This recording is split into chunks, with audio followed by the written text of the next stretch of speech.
got the highest regards for the share of the honorable speaker.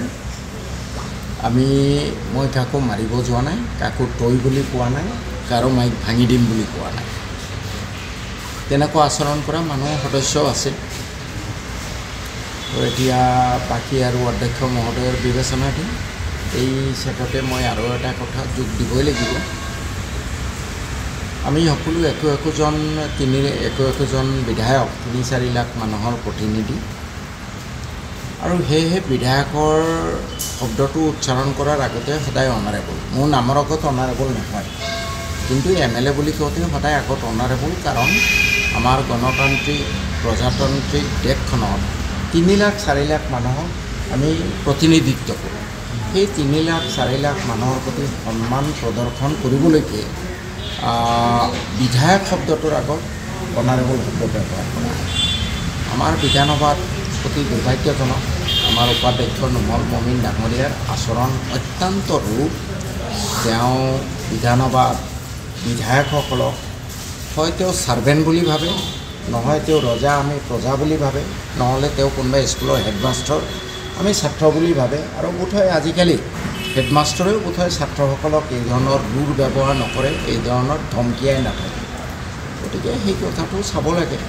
চকীখনত বহাৰ লগে লগে তেওঁ চকীখনৰ মৰ্যাদাও ৰক্ষা কৰিব লাগে। আমি সংসদৰ যি কাৰ্যপ্ৰণালী চাই থাকোঁ, বহুদিনৰ পৰাই চাওঁ, তাতো হয় এনেকুৱা বিতৰ্ক। কিন্তু কোনেও কোনো সদস্য চকীৰ পৰা দৌৰি গৈ আন সদস্যক মৰাৰ কাৰণে উদ্যত হোৱা আমি দেখা নাই।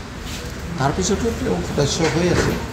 আৰু সংসদত আমি কেতিয়াও অধ্যক্ষ মহোদয়ক সদস্যসকলৰ প্ৰতি এনেকুৱা ৰুড আচৰণ, এনেকুৱা অভদ্ৰ আচৰণ কৰা দেখা নাই, যিটো আমাৰ নুমল মমিন ডাঙৰীয়াই কৰি থাকে।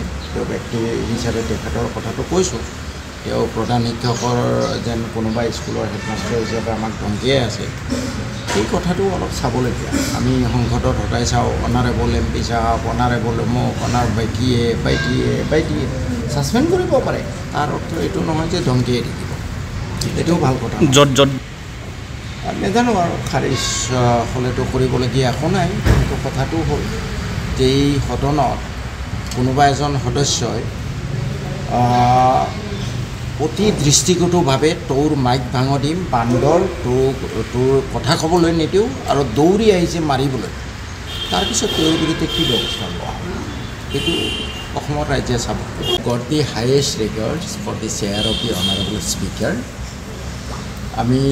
মই কাকো মাৰিব যোৱা নাই, কাকো তই বুলি কোৱা নাই, কাৰো মাইক ভাঙি দিম বুলি কোৱা নাই।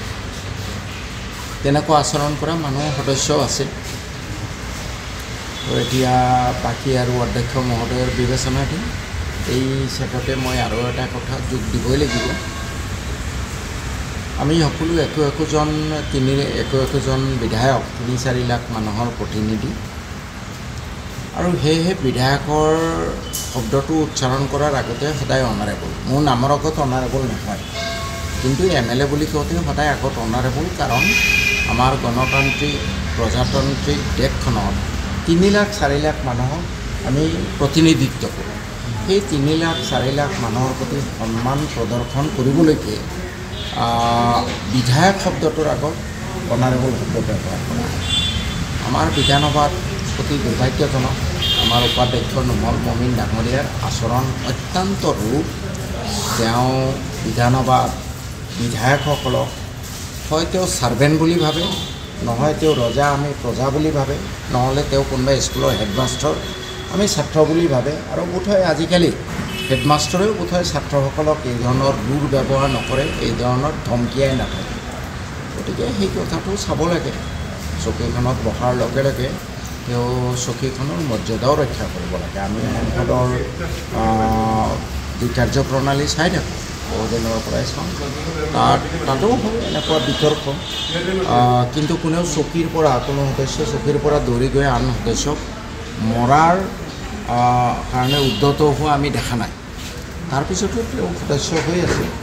আৰু সংসদত আমি কেতিয়াও অধ্যক্ষ মহোদয়ক সদস্যসকলৰ প্ৰতি এনেকুৱা ৰুড আচৰণ, এনেকুৱা অভদ্ৰ আচৰণ কৰা দেখা নাই, যিটো আমাৰ নুমল মমিন ডাঙৰীয়াই কৰি থাকে তেওঁ ব্যক্তি হিচাপে তেখেতৰ কথাটো কৈছোঁ তেওঁ প্ৰধান শিক্ষকৰ যেন কোনোবা স্কুলৰ হেডমাষ্টাৰ হিচাপে আমাক ধমকিয়াই আছে এই কথাটো অলপ চাবলগীয়া আমি সংসদত সদায় চাওঁ অনাৰেবল MP সাহেব অনাৰেবল মোক বাইটিয়ে ছাছপেণ্ড কৰিব পাৰে তাৰ অৰ্থ এইটো নহয় যে ধমকিয়াই থাকিব এইটোও ভাল কথা নাজানো আৰু খাৰিজ হ'লেতো কৰিবলগীয়া একো নাই কিন্তু কথাটো হ'ল যে এই সদনত কোনোবা এজন সদস্যই